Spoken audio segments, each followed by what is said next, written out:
Obsessão demoníaca é uma forma de como o demônio age na sua vida, mas você não percebe. Porque diferente da possessão, onde a pessoa grita, vomita e faz outras coisas, nessa forma é como se o mal agisse de forma sutil. E eu tô aqui para falar um pouco a respeito disso hoje. Olá, ouvinte, como vai você? Meu nome é Hitomi, um bom dia, uma boa tarde, uma boa noite. E para apresentar uma perspectiva a respeito sobre esse tema, que é a obsessão, eu vou estar falando de um livro que, inclusive, vou deixar aqui nos comentários, chamado O Demônio, do Robert Selby Jr. Ele foi publicado nos anos 70. Pelo menos eu não consegui achar uma versão em português para ser traduzido aqui, levado para o Brasil. Então eu imagino que deve ser um livro muito caro e eu mesmo tive dificuldade para conseguir acesso. Então provavelmente dá uma olhada na descrição que eu vou deixar ele aí. Tá só em inglês, então é bom para vocês estudarem um pouquinho. E esse livro ele conta a história de um jovem adulto chamado Harry White. Ele não era alguém acima da média, ou, por exemplo, assim, um rei das mulheres, mas ele tinha alguma coisa que conseguia atrair a atenção das mulheres. E como um jovem adulto, um homem na flor da idade, ele tinha um ímpeto sexual muito forte. Porém, ele sentia que a única coisa que ele deveria ter a devida atenção é ao seu trabalho. E como é que ele faz, para conciliar esse tipo de problema, a qual ele não quer, formar uma família ou ter uma namorada? A solução que ele acaba conseguindo é basicamente ter relações só com mulheres casadas. E pode parecer uma história bem besta, a princípio, tipo, o comedor de casadas, mas ele esconde uma moral interessante. E outra coisa que dá gosto ao personagem é que, segundo palavras dele mesmo, não existe um big deal, um grande negócio. Ele simplesmente tem que aliviar, sua vontade de vez em quando. Ele não sente aquela baita excitação, um prazer enorme em arruinar casamentos. Eu diria mais que é um escape prático, entendeu? É como se vez ou outra você quisesse ir na cozinha tomar um copo de água. Pois até mesmo quando, por exemplo, pegando um caso prático, quando ele sai de um motel, ele não sente remorso, alegria.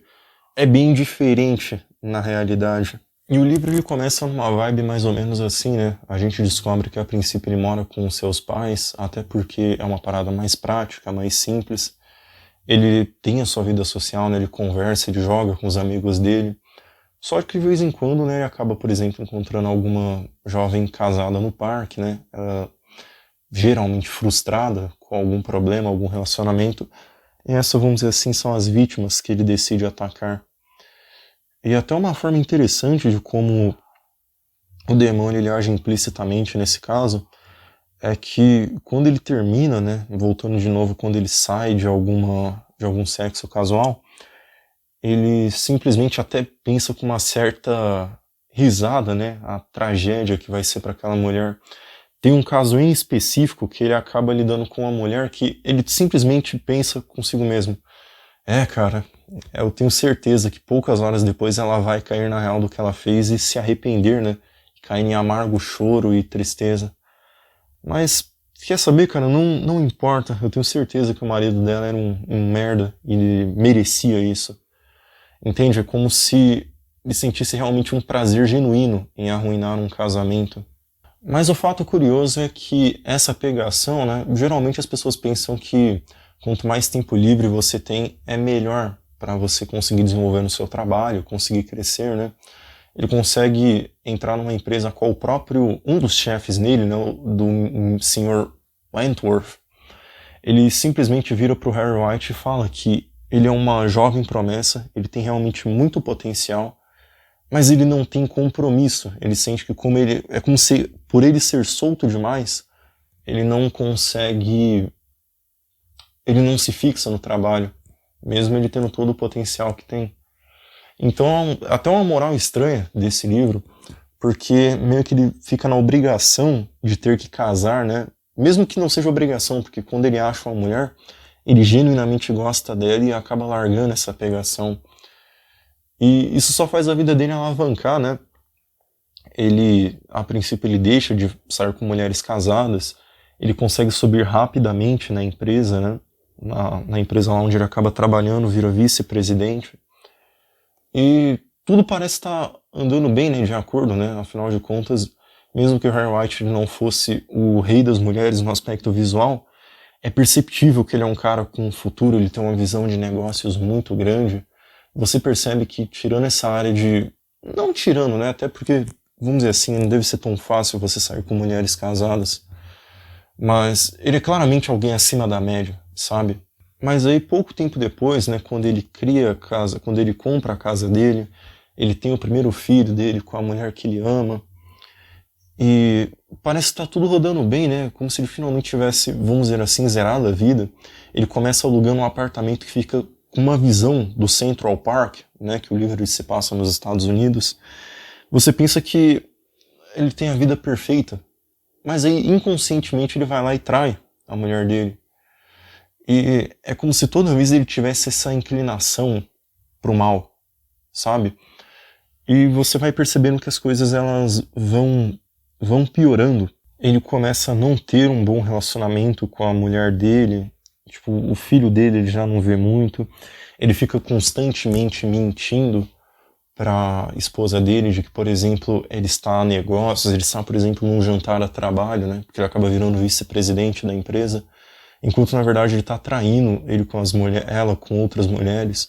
E diferente do começo do livro, onde, pelo menos pelas descrições, ele fica com mulheres bonitas, com mulheres de alto padrão, o critério dele vai cada vez mais piorando com mulheres feias, de vamos dizer assim, procedência duvidosa. Tanto que chega até uma parte no livro onde ele deixa de fazer sexo com a esposa dele por um período porque ele tem medo de que ele tenha contraído alguma doença quando no meio dessas idas e vindas em motéis baratos.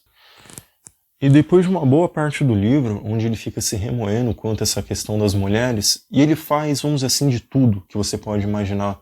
Ele começa a lidar com jardinagem para tentar acalmar esse ímpeto sexual dele, ele vai em psicólogo, enfim, ele faz o diabo que for. E não dá certo, entendeu? Até que ele chega, vamos dizer assim, a última coisa que ele consegue descobrir que meio que acalma esse ímpeto dele é roubar.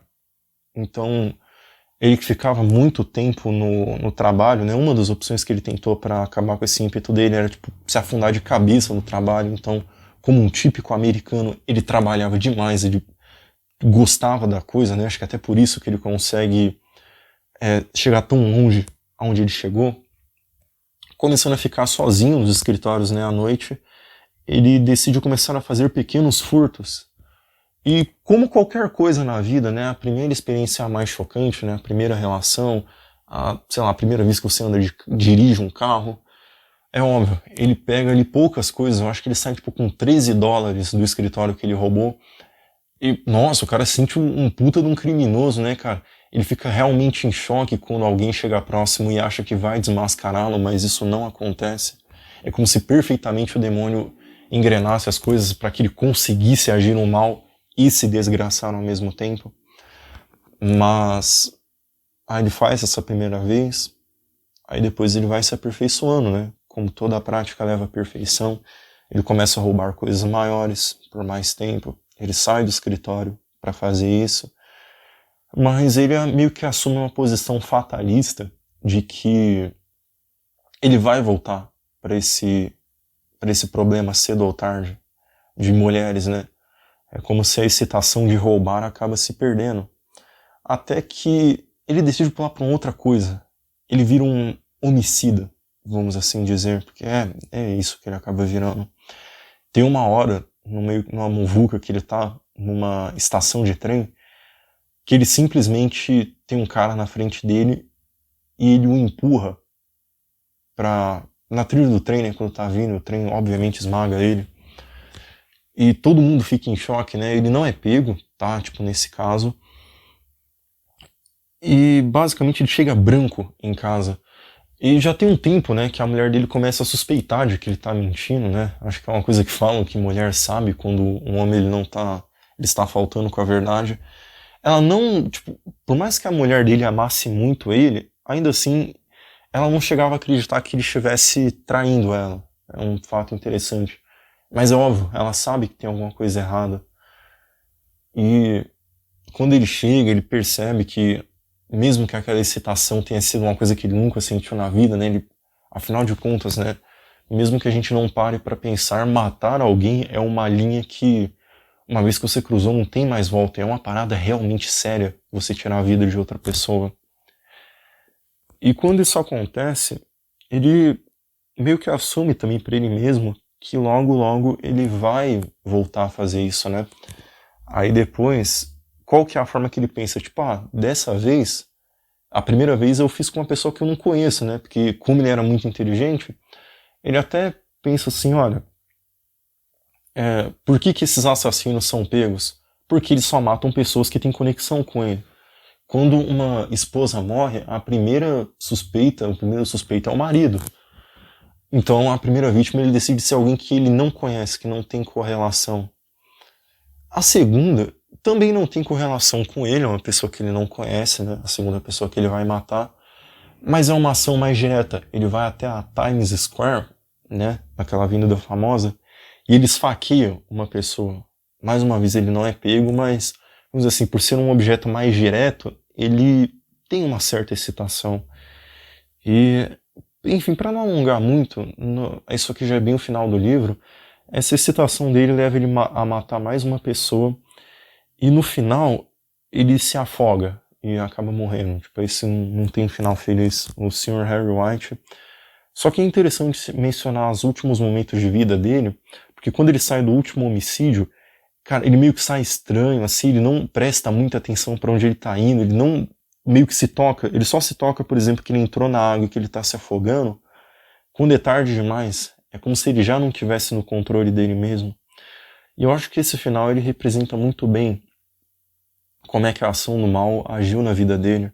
Parece que desde o começo da vida dele foi construído para que o demônio agisse de forma maligna e destruísse não só ele, mas todos como estavam ao seu redor. Mesmo que eu não tenha falado, esse livro ele meio que começa com uma mini história de vida, já que no começo do livro ele era um jovem adulto e no final do livro ele já tem mais de 30 anos. Ele, enfim, como falou, ele é casado, ele acaba tendo uma segunda filha, né? E não é contado, tá? Depois do que acontece com a família, imagino, obviamente não deve ter sido uma coisa boa, mas é iminente que ele destruiu tudo à volta dele e ele não percebeu como é que as coisas foram piorando.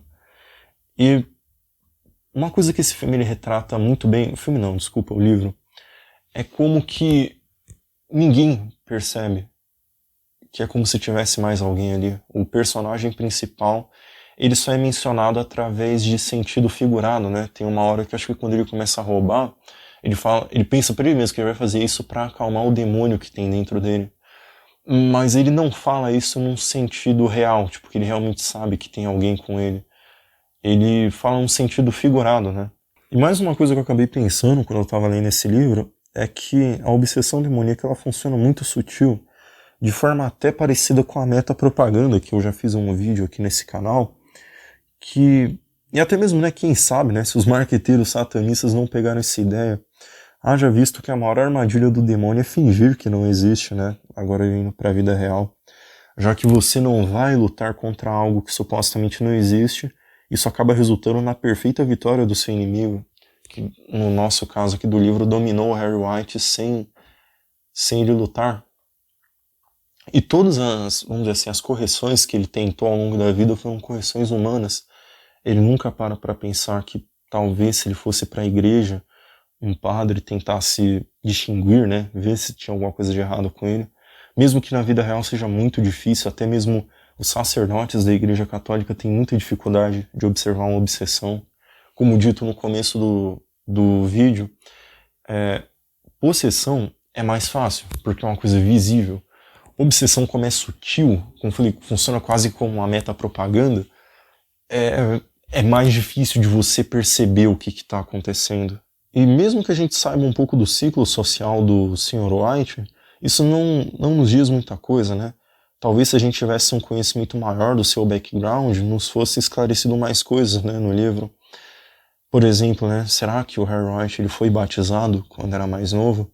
se os seus pais eram religiosos ou pelo menos o obrigavam a ir para a igreja, e se sim, né, ele já sentiu algum desconforto quando ele entra em algum local religioso, quando fala o nome de Deus. E é óbvio, né, que a questão Deus e céu e inferno, ela é omitida no livro porque a proposta é justamente essa, mostrar que tem alguém ali fazendo mais uma coisa e ninguém percebe. Mas não seria interessante que um homem culto, né, como White, tivesse cogitado a possibilidade de um certo alguém estar acompanhando?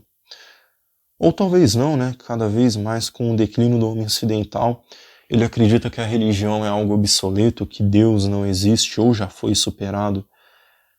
Não existe melhor etapa, né, para o demônio emergir e atentar todo mundo do que os homens de hoje em dia, que eles são ateus. E isso é de se pensar, né, quando você descobre que a vida do autor do livro, né, como eu acabei comentando, o Herbert Selby Jr., que ele teve muitos problemas com drogas, a vida dele, ele já chegou no fundo do poço.